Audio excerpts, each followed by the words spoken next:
একবার প্রশ্ন করেছেন, বর্তমানে আমরা যে আধুনিক পোশাক পরিধান করি, যেমন শার্ট, প্যান্ট, কোট, টাই, ইসলামে কি এ কোনো বিধি নিষেধ আছে?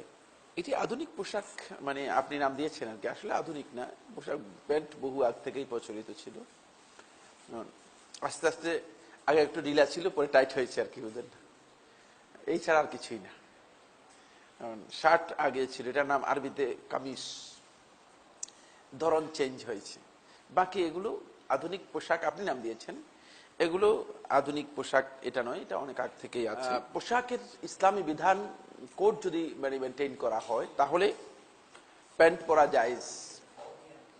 যেমন প্যান্ট আপনি যখন পরবেন সেটা ঢিলা ঢালা হওয়া, একটু মানে আপনার শরীরে যে অবয়ব আছে সেটা একেবারে পুরাটা যাতে উপলব্ধি মানে দেখা যায় বা বোঝা যায় এমনটি না হওয়া, একটু ঢিলা ঢালা হওয়া, যাতে আপনি স্বাভাবিকভাবে চলতে পারেন।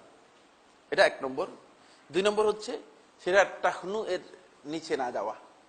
টাকনু বলতে তো আপনারা বুঝেন, মানে টাকনু গিরা যেটা আছে, পায়ের যে গিরাটা আছে, এই গিরার নিচে যেতে পারবেন, এটা উপরে থাকতে হবে। এই কোড যদি আপনি মেনটেন করেন তাহলে প্যান্ট পরা ইসলামী শরীয়তে হারাম নয়। আর হারাম বলতে হলে তো আমার কাছে দলিল থাকতে হবে, এই দলিল আমার কাছে নেই। শার্ট পরাও ইসলামী শরীয়তের মধ্যে নিষিদ্ধ নয়।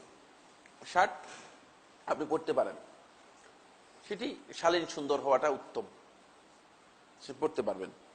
তারপরে কোট, এটাও হতে পারে, শীতের সময় যদি কেউ কোট পরে তাহলে তার অসুবিধা হওয়ার কোনো কারণ নেই। তাই এ নিয়ে ওলামায়ে কেরামের মধ্যে দ্বিমত রয়েছে। কেউ কেউ বলেছেন পরা যাবে, কেউ কেউ বলছেন পরা যাবে না। যারা পরা যাবে না বলেছে তাদের ধারণা হচ্ছে এটি, যে এটা হচ্ছে মূলত ইহুদি খ্রিস্টানদের পোশাক অথবা খ্রিস্টানদের পোশাক, এই কারণে তাদের ধারণা হচ্ছে যে এটা পরা যাবে না। কিন্তু যদি আপনি একটু গবেষণা করেন স্থূল বিবেক দিয়ে, অনেক কঠিন মানে গবেষক হওয়ার দরকার নেই, সূক্ষ্ম গবেষক হওয়ার দরকার নেই, বুঝলেন না।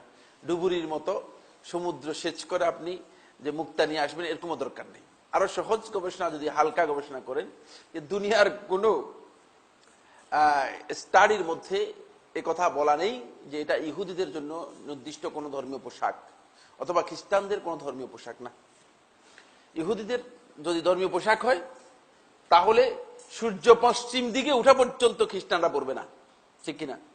আর যদি খ্রিস্টানদের কোনো ধর্মীয় পোশাক হয়, সূর্য পশ্চিম দিকে উঠা পর্যন্ত ইহুদিরা পরবে না, বুঝতে পেরেছেন? আর যদি খ্রিস্টানদের ধর্মীয় পোশাক হয়, হিন্দুরা কোনোদিন এটা পরবে না। কিন্তু এটা আসলে কোনো অঞ্চলের আঞ্চলিক পোশাক। যেখানে মনে করেন কোট পরা হয় থাকে, সেখানে মাঝখানে খোলা থেকে যায়।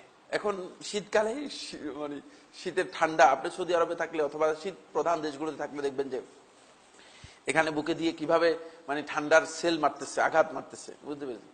তো হয়তো তারা এটা আবিষ্কার করেছে, এটা একটা আবিষ্কার হতে পারে।